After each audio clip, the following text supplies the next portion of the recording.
All right, guys, good morning. Hey, listen, I just continue this project of removing this catalytic converter from a 2014 Mini. I want to show you another absolute excellent use of the 944. This is the O2 sensor removal. I showed you earlier that there was one on the top. I'm going to spin this around so you can see it. So what we have is this one right up here. And I was able to reach up with my air hammer and my socket kit and vibrate that loose.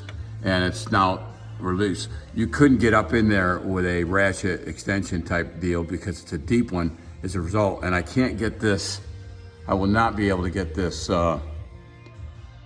shield off there if I wasn't. So bottom line is, you can see I was able to vibrate it loose and now it's turning out. I could pull that sensor out there with my deep socket.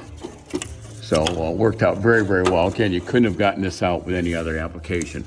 Great use for the 944, the O2 sensor, and of course the long punch. This is articulated punch, meaning it sits in. You can set it any direction you want to, and of course using a new 955 air hammer. Hope you liked it.